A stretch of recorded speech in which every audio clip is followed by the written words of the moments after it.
할렐루야. 여러분 담대히 어깨를 펴십시오. 우린 승리했습니다. 예, 실수하고 실패해도 괜찮습니다. 우린 승리했습니다. 부활하신 예수님이 우리와 함께 하시기 때문에 우린 승리했습니다. 자, 예수님 다시 살아났습니다. 아멘이시죠? 자, 요한복음 20장 1절에서 10절의 말씀입니다. 요한복음 20장 1절에서 10절 말씀입니다.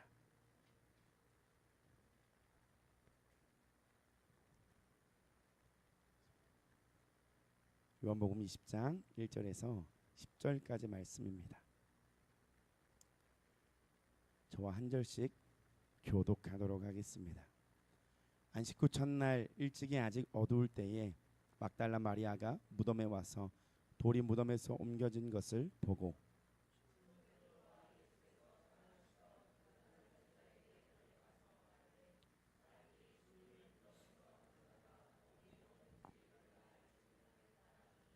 베드로와 그 다른 제자가 나가서 무덤으로 갈새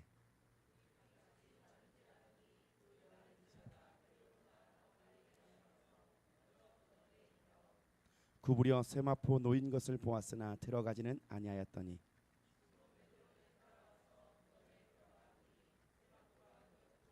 또 머리를 쌌던 수건은 세마포와 함께 놓이지 않고 딴 곳에 쌌던 대로 놓여 있더라.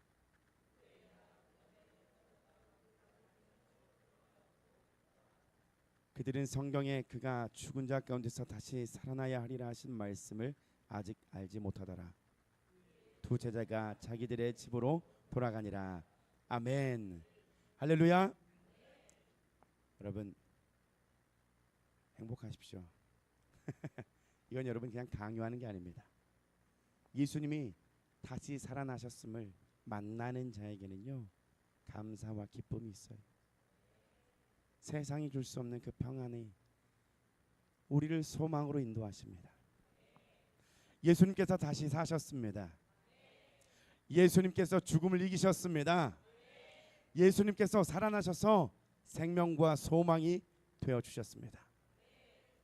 오늘 이 무덤에서 주님도 이 무덤이라고 하니까 또 이것만 또 자르면 또 이상해 보이네요.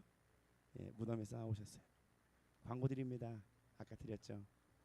쉬고 싶으신 분 오늘 여기서 예, 한 분씩 쉬시면 좋을 것 같아요. 예쁘죠? 세상에 어떤 무덤이 예쁠 수가 있을까 사실 그죠? 세상에 어떤 장사 지낸 바 되었던 그 곳이 아름다울 수 있을까? 오늘 그곳을 소개해 드리려고 합니다. 오늘 다시 말씀드리지만 오늘은 부활절 예배를 드리고 있습니다. 우리의 마음 가운데 부활의 산 소망 되신 예수님으로 더욱더 소망하는 이 시간 되기를 소망합니다. 옆에 지체에게 이렇게 고백하며 인사하겠습니다. 성도님은 생명을 얻으셨습니다. 한 번 더요. 주님만이 성도님의 산 소망 되십니다. 그리고 이렇게 묻는 거예요. 근데 오늘 얼굴이 왜 그래요?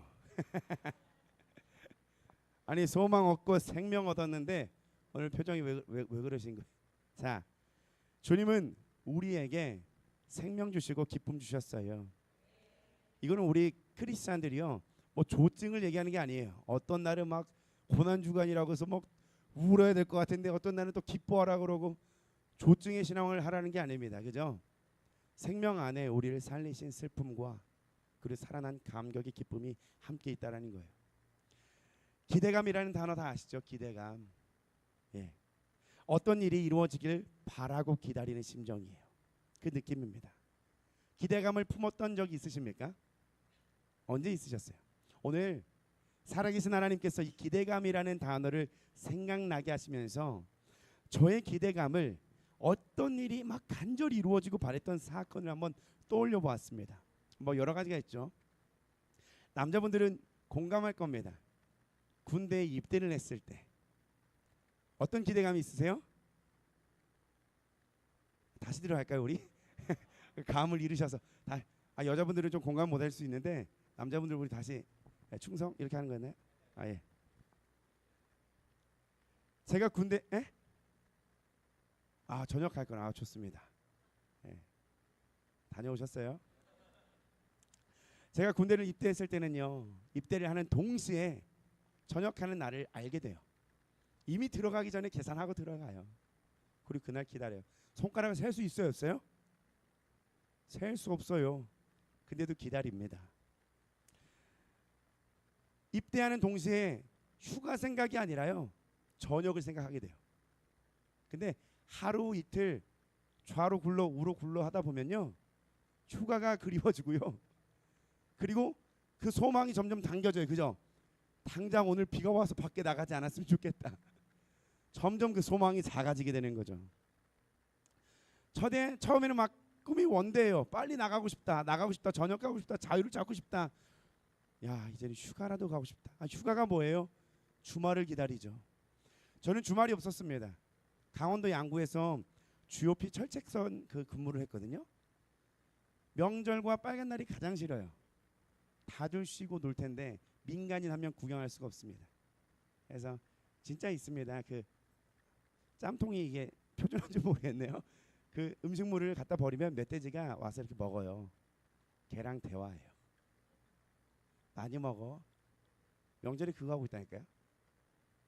강원도 양구 그 GOP에서 해발 약 720m에서 민간인을 한 번도 볼 수 없었던 그곳에서 밤에 근무를 하면서 이 생각 저 생각을 하고 있었어요. 저는요.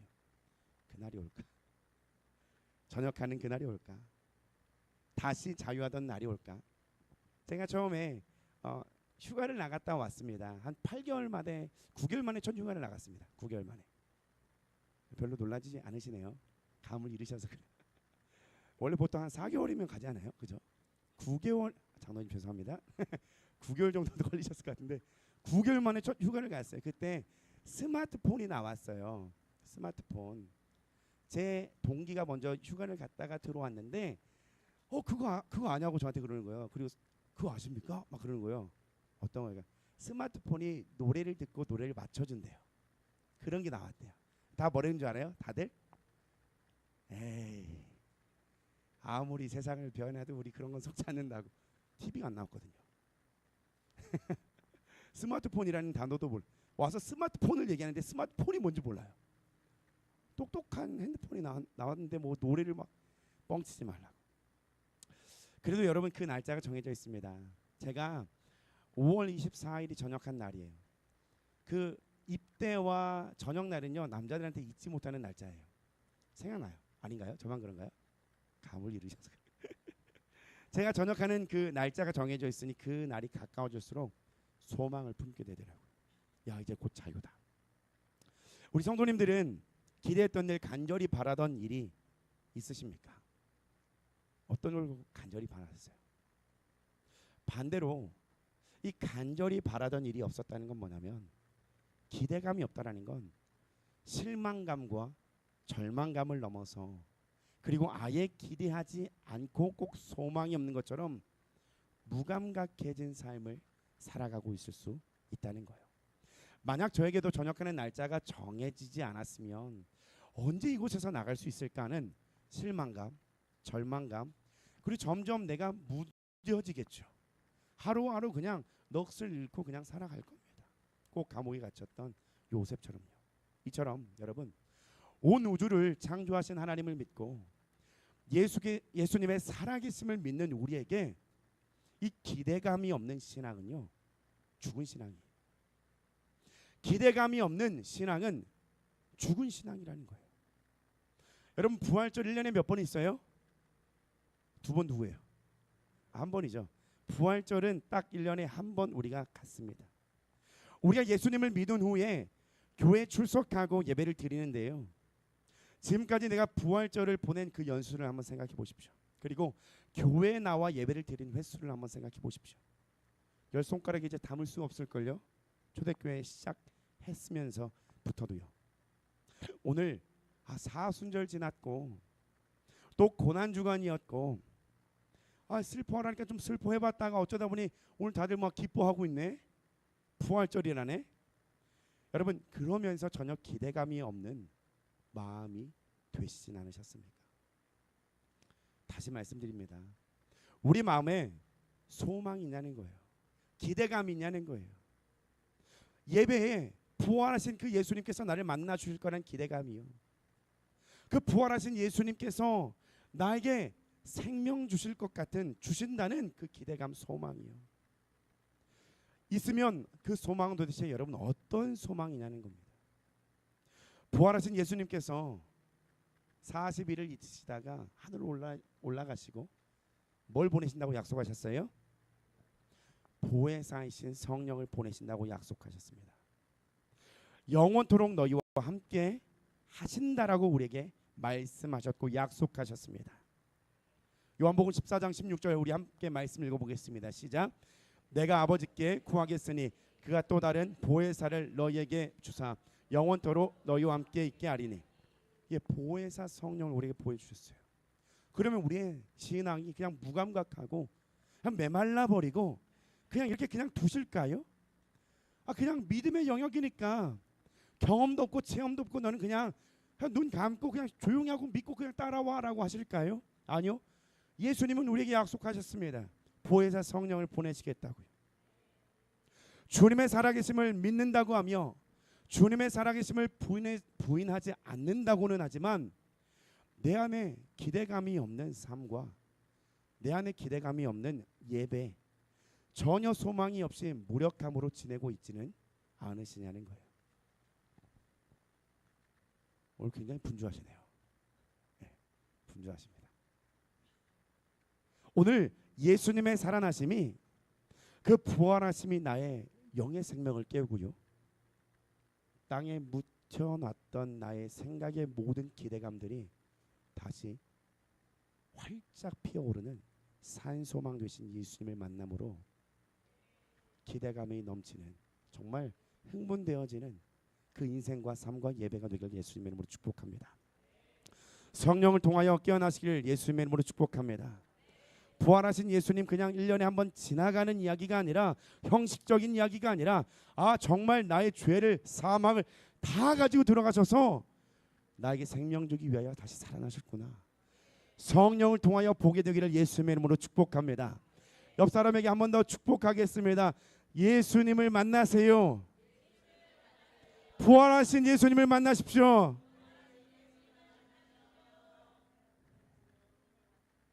이게 우리의 마음이에요. 이 문을 어떻게 하면 돼요? 열면 돼요. 예수님은 우리에게 뭐라고 말씀하셨냐면요, 죽은 나사로 있다가 나오는데요, 살리실 때에 그 무덤 문 열으라 그랬어요. 예수님 직접 열 수 있죠, 무덤 문, 그죠? 근데 열라라고 말씀. 우리의 마음의 문을 여세요. 주님이 나오신 그곳에 생명의 빛이 있어요. 여러분, 답을 이미 다 드렸습니다. 노잼일 것 같은데요, 세상에서 가장 어두운 곳이 어딜까요? 이쪽만 쳐다보지 마시고 입술을 사용하세요. 우리 눈으로 대화하는 사이인가요? 예. 자, 눈으로 대화 한번 해볼까요? 장난치려다 참았습니다. 예, 맞습니다. 세상에서 가장 어두운 곳은 여러분 이 무덤이에요. 오늘 본문 말씀 1절 보겠습니다. 같이 다시 한번 읽어보겠습니다. 시작. 안식 후 전날 일찍이 아직 어두울 때에 막달라 마리아가 무덤에 와서 돌이 무덤에서 옮겨진 것을 보고, 그 무덤은 세상에서 가장 어두운 곳이었는데 그 시간에도 새벽 해 뜨기 전에 아주 어두울 때요.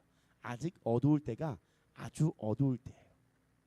새벽 동트기 전 새벽이요, 해 뜨기 전에 그 새벽이 가장 어둡습니다. 이것을 여러분 원어적으로 그냥 살펴보면요, 사물이 식별되지 않을 것 같은 칠흑 같은 어둠입니다. 지금은 밖에 나가면 편의점 간판이 있으니까요, 그죠? 주 예수 25 이런 데가 있으니까요 밝지만, 이때 여러분 편의점 있어요? 가로등 있습니까? 후레이스 있어요? 네. 반딧불은 좀 있을 수 있겠는데 중동이에요, 여러분. 네. 모든 기대감을 다 그냥, 빛은 없어요. 가장 어두울 때에 갈릴리 호수 근방에 살았던 막달라 지방의 마리아라는 그 사람이 오늘 요한복음에서 가장 먼저 그 무덤을 찾아갑니다. 예수님을 사랑했죠. 자, PPT 한번 넘겨주십시오. 그 사진이 있습니다. 이렇게요. 가장 먼저 그 무덤에 달려가 보니 무덤이, 그 돌이, 그 무거운 돌이 옮겨진 것을 보게 된 거예요. 오늘 이 본문의 이 무덤이 왜 가장 어두운 곳일까요?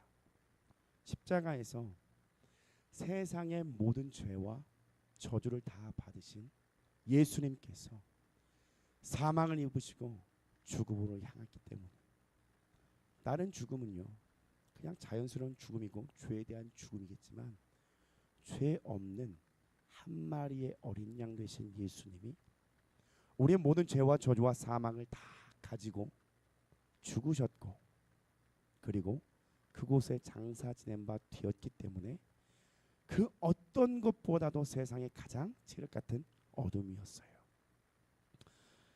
사도신경에는 여러분 NIV 버전에서는 이렇게 얘기합니다. He descended into hell이에요. 뭐냐면 지옥으로 내려가신 거예요.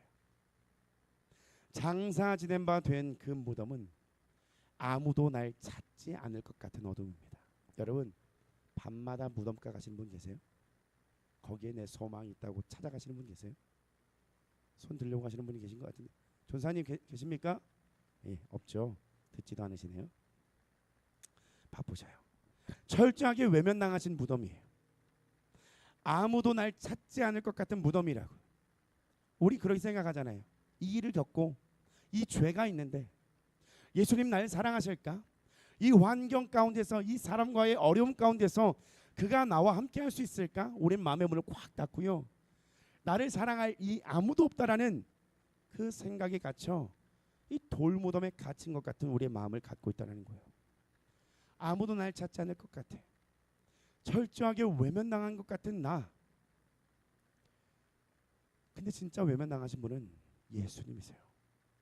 그 영원한 죽음, 영원한 사망의 자리가 바로 원래 내 자리인데 우리는 왜 거길 찾아 들어가려고 하는 건가요?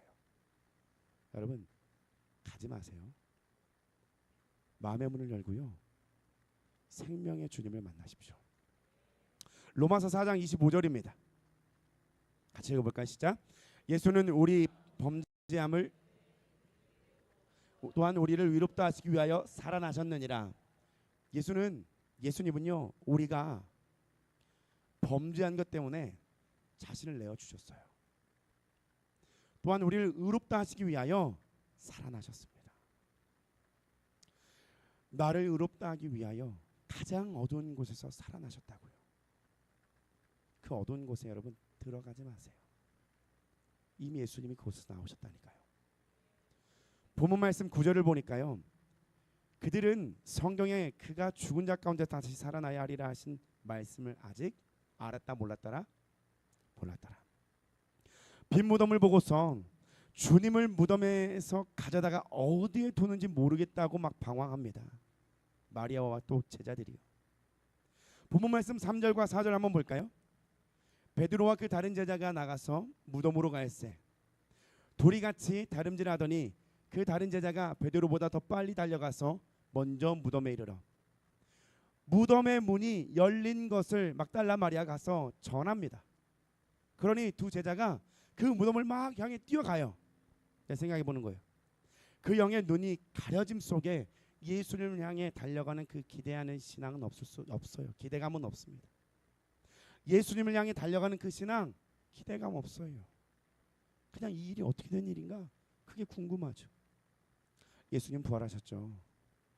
그리고 눈이 가려져서 믿지 못하는 이들에게 여러분 나타나 주셨어요. 그것을 바울은 이렇게 고백해요. 고린도전서 15장 4절에서 8절 보시면요. 장사 지낸 바 되셨다가 성경대로 사흘 만에 다시 살아나사 그리고 게바에게 보이시고 후에 12 제자에게와 그 후에 500여 형제에게 일시에 보이셨나니 그 중에 지금까지 대다수는 살아있고 어떤 사람은 잠들었으며 그 후에 누구에게 보이셨어요? 야곱에게 보이셨고 그 후에 누구에게요? 사도. 그리고 8절 같이 읽습니다. 시작. 맨 나중에 만삭되지 못하여 난 자 같은 내게도 보이셨느냐. 바울은 이렇게 고백해요. 부활하신 예수님 내가 실제로 보지 못했지만 성령을 통하여 내가 진짜 실제로 본 것처럼 내게도 보겨 주셨다라고 말씀하신 거예요. 고린도전서를 쓴 바울은요. 그 부활하신 주님이 내게 그 부활하신 주님을 보겨 주셨다라고 말하는 거예요. 성령을 통하여 여러분 볼 수 있습니다. 그 부활하신 예수님을 만날 수 있습니다. 나는 아직 만나지 못했는데요. 예, 근데 제 앞에 계세요. 나와 함께하고 계세요. 아직 눈이 가려진 것뿐이에요. 하나님을 찾아보십시오. 주님을 찾아보십시오. 주님이 보여주실 것입니다. 다시 말씀드립니다. 그 부활하신 예수님을 만나야만이 소망할 수 있어요. 고린도전서 15장 이 8절 그 뒷절에 10절에 보면 이 부활하신 예수님을 만난 이 바울의 고백은 어떤 고백이냐면요. 함께 읽어볼까요? 시작. 그러나 내가 나야 된 것은 하나님의 은혜로 된 것이니 내게 주신 그의 은혜가 헛되지 아니하여 내가 모든 사도보다 더 많이 수고했으나 내가 한 것이 아니요 오직 나와 함께 하신 하나님의 은혜로라. 아멘. 그 부활하셔서 내게 나타나신 그 예수님이 나를 살게 하신 거예요. 그래서 내가 나다는 것은 누구의 은혜라고요? 하나님의 은혜라고 고백하는 거예요. 오직 나와 함께 하신 하나님의 은혜라는 거예요. 내가 주를 위해 사는 모든 것이요. 삭개오도 예수님을 만나고 변화가 있었습니다. 예수님에게서 무엇을 보았고 무엇을 만졌고 예수님께서 무엇을 얻었을까요? 자신이 꽉 쥐고 있는 수치심과 자존심과 돈이 아니라 더 귀한 예수 그리스도 안에 있는 생명을 만지고 보고 얻게 된 거예요. 우리 죄 그리고 상처로 인해 죽은 내가 다시 살게 된 것입니다. 내 안에 생명이 다시 살아나게 하시는 거예요. 모든 기대감이 없었던 내 신앙과 내 인생에 모든 기대감이 없었던 내 마음을 다시 기대감 있게 소망으로 불어일으켜 주시는 거예요. 누가요? 네, 죽음을 이기신 예수님, 그 예수님이요. 어떤 사람이 부활하신 예수님을 만나고 알게 될까요? 성도님들 혹시 의학 프로그램 많이 보시는 분 계세요? 나는 의학 프로그램 발음 잘 안 되네요. 의학 프로그램 많이 보신 분 계십니까? 솔직하게 말씀해 주세요. 생로병사 같은 거 나는 정말 자주 보고 건강에 대해서 굉장히 많이 찾아본다 하시는 분. 자, 여기서 가장 좀 젊은 친구들에게 좀 물어보겠습니다. 자, 예존이, 예원이, 하은이, 한결이, 이찬이, 예리, 정옥까지. 혹시 생로병사 찾아봅니까, 여러분들? 엄마 나 생로병사 보고 싶어. 오늘 생로병사 안 보면 나 땡깡 부리면서 막 들어 눕는 친구 있어요? 그리고 부모님들 혹시 우리 아이 막 얘 좀 심심하겠다. 생로병사 봐라. 친구들 있어요, 없어요? 예, 저 친구들 오늘 바빠요. 없어요. 예. 양희선 어린이께서 말씀해 주셔서 고마워요. 자, 나이를 좀 올려보겠습니다. 유라, 예원이, 예원 했지? 유라, 아영이, 신욱이, 예린이, 좋아요. 그 옆에 있는 짝꿍까지. 나는 혹시 생로병사 건강 유튜브 진짜 자주 찾아보시는 분? 관심 있어요, 없어요? 관심 별로 없죠. 예, 건강이기 때문이죠, 그죠? 누가 찾아봐요? 건강을 생각할 나이가 되신 분들이 찾아보기 시작하는 거예요. 또 건강을 잃은 사람은 그 병을 검색해보고 그 병에 대해서 아주 전문가가 돼요. 그죠? 내가 알아야 그 병을 찾아보고 전문가가 된다니까요. 아무도 안 봐요. 필요가 없어요. 생로병사 나랑 상관이 없어요. 근데 내가 병에 걸리면요 전문가가 됩니다. 다 찾아봐요. 이처럼 내가 죄인이라는 사실을 알게 되고 인정되었을 때에 이 부활하신 예수님이 간절해져요. 간절히 주님을 찾는 자마다 주님을 보게 되는 거거든요. 여러분 혹시 괴퇴골두 무혈성 괴사라는 병 아시는 분? 손 한 명밖에 없어요? 두 명. 두 명. 예. 다리의 뼈에 대퇴골에 머리 두자에서 가장 위에 있잖아요. 여기요. 예. 거기가 혈관에 피가 들어가지 않아서 썩어 괴사가 일어나는 병이에요. 대퇴골두 무혈성 뭐라고요? 어렵죠. 예. 예수님만 기억하시고 나가세요. 그죠? 병명 생로병사 온 거 아니에요 오늘? 자, 주로 이 병은요 여러분 간이 좋지 않아서 걸려요. 피가 통하지 않았어요. 그래서 시술이 있습니다. 여기에 막 스텐스 막 시술해갖고 혈관을 막 뚫어요. 괴사 일어나지 않도록. 또 인공관절을 나중에는 이제 삽입을 해야 됩니다. 또 괴사가 너무 심하게 일어나면 어떻게 돼야 돼요? 다리를 잘라야 돼요. 어떻게 그렇게 잘할까요? 저는 몇 년 전에 그 진단을 받았기 때문이에요. 놀랄 거 없습니다. 자유하잖아요. 뛰잖아요. 예, 마사이족이 따로 없어요. 예. 그 병에 대해서 여러분 찾아봤고 크고 작은 병원 다 다녀봤습니다. 소망을 잃기 시작해요. 예, 병에 걸리면요 기대감이 없어요. 이쪽으로 뭐 명의를 검색하고 수소문해서 뭐 대전에 뭐 한국병원에 명의가 있다. 이게 어떻게 해야 될까요? 가서 또 보고 원자력병원, 삼성병원, 마지막까지는 뭐 안산의 작은 병원 같습니다. 예. 아직 젊은데 그때가 이제 30대 이제 들어서죠. 다리를 잃는다는 그 생각이 여러분 걱정이 이만저만이 아닙니다. 자녀가 있는데요. 걱정되죠. 남일이라고 그렇게 막 웃으시면서 들으시면 안 돼. 그 병명의 진단과 함께 건강한 삶과 정상적인 활동에 대한 기대감이 사그러져. 그런 부정적인 생각들이 나요. 야 진짜 잘리면 어떡하지? 이찬이한테 어떤 모습을 내가 보여줘야 되지? 애가 어릴 때예요. 그리고 병원을 돌아다니다가 기도 가운데 주님께서 저에게 이런 말씀하셨어요. 야 병원에 가지 않아도 괜찮아. 괜찮다. 가지 마라. 그 말씀 하셨습니다. 사모님 그죠? 하셨습니다. 여러분 병원 가지 말라는 말 아닙니다. 이것도 쇼츠 잘라갖고 초대교회는 병원 가지 말라. 가세요. 약국도 가시고 하나님이 또 그렇게 또 우리를 이렇게 살게 하셨잖아요. 그 얘기가 아니라 주님과의 저의 관계 속에서 주님이 저에게 말씀하시는 거예요. 여러분 그 말씀 한마디가 저를 자유하게 하더라고요. 왜요? 내 병은 고쳐지지 않았는데요. 근데 주님이 괜찮아. 내가 함께 하고 있으니까 괜찮아. 병원 가지 마. 동시에 재정도 없어서 병원은 안 갔지만 순종 아닌 순종이 되었습니다. 어차피 갈 돈이 없어요, 주님. 그분에게서 흘러나오신 그 생명이신 예수님에게서 흘러나오는 그 주의 음성이 모든 기대감이 없었던 제 심령에 기대를 하게 되더라고요. 보세요. 괜찮다 하시니 괜찮아지더라고요. 보이는 사실과 환경의 세상에 매이지 않고요. 보이지 않는 세계에 온 우주를 만물을 다스리시는 하나님의 음성에 붙들리니까요. 살아나더라고요. 내가 무덤 속에서 제가 무덤 속에서 아무 기대감 없는 죽은 신앙, 죽은 삶, 사망이 덮친 인생이 그 죽음을 뚫고 나오신 부활 생명을 통해 새 영을 얻게 되는 거예요.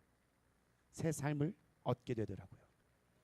물론 제 삶의 작은 어려움, 작은 고난을 여러분의 잠깐 이 말씀 통해 드렸지만 저보다도 얼마나 많은 고통과 고난과 수치와 상처와 아픔을 겪으셨습니까?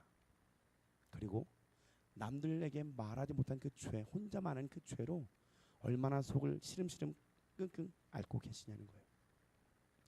여러분 이 시대에 얼마나 많은 사단이 얼마나 많은 사람들의 정신을 붙들고 사망으로 끌고 가는지 몰라요. 오늘 지금 이 시간에도요. 우린 이곳에 예배하지만 수많은 사람들이 이 땅 가운데서 괴로워하고 굶어 죽고 맞아 죽으면서 정말 끔찍한 일들을 경험하는 사람들이 많다는 거예요. 이 고통에서 벗어날 수 있을까 하면서요. 기대감이 없는 삶을 살고 있다는 거예요. 여러분 그 부활하신 예수님이 내가 그 부활하신 예수님 만나서요. 그분에게서 나오는 주님의 흘러나오는 생명을 만져서요. 진짜 평안을 얻으십시오. 진짜 기쁨을 얻고요. 이제는 진짜 부활의 증인이 되시기를 예수님의 이름으로 축복합니다. 저는요. 다른 거 기대하고 바라지 않습니다. 여러분이 정말 부활하신 예수님 만나고요. 믿고요. 사단과 세상에 타협하지 않고 살아계신 그 예수님만 사랑하고 붙들고 간다면요. 더 바랄 거 없습니다. 주님도 동일한 마음일 거예요. 우리 정말 예수님만 바라보고 나갑시다. 이제 결론을 좀 내려고 합니다. 로마서 6장 9절에서 11절 9절과 11절입니다. 같이 읽어볼까요? 시작. 이는 그리스도께서 죽은 자 가운데서 살아나셨음에 다시 죽지 아니하시고 사망이 다시 그를 주장하지 못할 줄을 알미로다. 이와 같이 너희도 너희 자신을 죄에 대하여는 죽은 자로 그리스도 예수 안에서 하나님께 대하여는 살아있는 자로 여길지어다. 아멘. 여러분, 그리스도께서 죽은 자 가운데서 살아나셨습니다. 그는 다시 죽지 않으셔요. 사망이 다시 그를 주장하지 못합니다. 절대 못합니다. 되는데요? 우겨도 소용없어요. 여러분, 우겨도 소용없는 거예요. 진리의 말씀은 이미 사망이 예수 그리스도를 다시는 주장하지 못한다고 말씀을 종지부 찍었어요. 부활하셨기 때문입니다. 그리고 너희도 이제 예수 그리스도 안에서 하나님에 대하여는 살아있는 자로 여기라고 말씀하고 있어요. 믿으라고 말씀하는 거예요.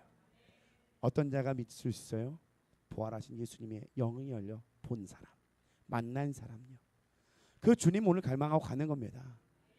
거짓 기쁨으로 그냥 웃는 날이 아니에요. 속은 힘든데 거짓으로 막 그냥 포장하는 날이 아닙니다.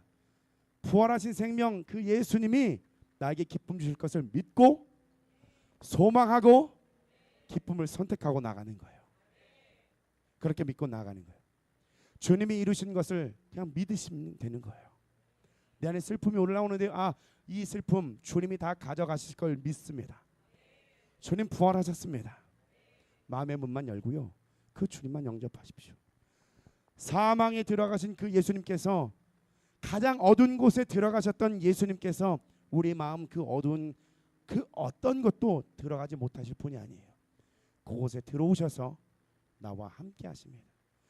빛과 생명으로 나의 모든 어둠을 밝히셔서 이제는 나에게서 나가는 모든 것들이 어둠이 아니요, 죄가 아니요, 생명의 주님의 그 영만 흘러나가는 복된 성도가 되길 예수님의 이름으로 축복합니다. 고린도후서 5장 17절입니다. 함께 읽습니다. 시작. 그런즉 누구든지 그리스도 안에 있으면 새로운 피조물이라, 이전 것은 지나갔으니 보라 새 것이 되었도다. 아멘. 어떻게 새 것이 되었을 수 있을까요? 예수님과 함께 죽었기 때문이죠. 예수님과 함께 살아났기 때문입니다. 이제 진짜 결론을 낼 겁니다. 자, 예수님은 자신의 부활을 앞두고 죽은 자를 살리신 사건이 있으셨습니다. 뭐예요? 부활 직전에 요한복음 11장 보면 죽은 나사로를 살린 사건이 있었어요. 그때 여러분 예수님이 뭘 말씀하고 계시냐면요, 자 43절, 요한복음 11장 43절 44절입니다. 이 말씀을 하시고 큰 소리로 부릅니다. 한번 불러볼까요? 시작. 두 번 불러야 돼요. 나사로야 나사로야 부르시니. 야 보세요, 저를 부르는 거예요. 오늘 그 예수님, 부활하신 예수님이 나를 부르시는 거예요. 사랑하는 신우가, 신우야 나오라 부르십니다. 넘겨주십시오. 44절. 예수님께서 뭐라고 말씀하시냐면요, 풀어놓아 다니게 하라. 주님은요 죽지 않으셔도 되는 분이세요. 죽은 나사로를 살리실 수 있으셨던 분이세요. 근데 그가 무덤의 가장 어두운 곳으로 들어간 이유는요, 나를 책임지기 위해서였어요. 그 사랑을 보여주신 부활의 산소망 되신 예수님 만나서요 기대감이 있었으면 좋겠어요. 내가 예수님 예배하고 예수님을 찬양하고 예수님을 만나고 나서 내 인생이 어떻게 될까, 내 삶이 어떻게 펼쳐질까, 그 누구도 흔들 수 없는 믿음의 사람 되는 거예요. 사망과 어둠의 권세가 해하지 못하는 믿음의 사람 되는 거예요. 우리가 사망과 같은 고통으로 나를 묶은 것이 있다면 여러분 주님의 음성에 귀를 기울이시고 주의 음성을 들어보십시오. 주님께서 말씀하실 겁니다. 풀어놓아 다니게 하라. 무덤 밖에서도 죽은 나사로를 살리신 예수님께서 죽음을 당하시고 그 무덤에 직접 장사되었습니다. 우리를 영원한 생명으로 인도하시기 위해서예요. 더욱 감사합시다. 그리고 부활하신 예수님을 믿음으로 이제 나로 살지 않고 그가 주신 평안, 그가 주신 기쁨으로 살아가는 거예요. 주님께서 다 이루셨습니다. 이루신 것을 믿고 기대합시다. 다 이루심을 믿고 소망합시다. 부활하신 예수님께서 오늘 나를 찾아오시는 거예요. 누구야 누구야, 풀어놓아 다니게 할 것이니 나에게로 나오라. 뭐만 하면 돼요? 마음의 무덤문만 열면 되는 거예요. 오늘 잠깐 그 나사로의 그 영상만 보고요. 우리 주신 말씀 보세요. 오늘 앞에 플랜카드에 이렇게 말씀 있어요. 예수께서 이르시되 나는 부활이요 생명이니 나를 믿는 자는 죽어도 살겠고 무릇 살아서 나를 믿는 자는 영원히 죽지 아니하리니 이것을 네가 믿느냐. 나사로를 살리신 예수님 앞에서도요 믿는 자가 있고요 믿지 않는 자가 있습니다. 오늘 이 자리에서도요 부활하신 예수님을 믿는 자가 있고 믿지 않는 자가 있을 수 있어요. 여러분 그 믿음을 구하십시오. 믿지 않는 자들에게는 기대감이 없어요. 소망이 없습니다. 믿지 않는 자들에겐 천국을 소망하고 살지 않습니다. 그러나 부활 생명 되신 예수님을 만난 자들은요 소망합니다. 주님께서 나를 만지실 것을 소망하고요 내 부모 내 자녀가 주님을 만나게 될 것을 소망하고요 내가 천국에서 영원히 살 것을 소망하게 됩니다. 여러분 믿음대로 될지어다라고 말씀하셨어요. 주님께 그 믿음 구하면서 오늘 잠깐 주신 말씀 가지고 3분만 같이 기도하도록 하겠습니다.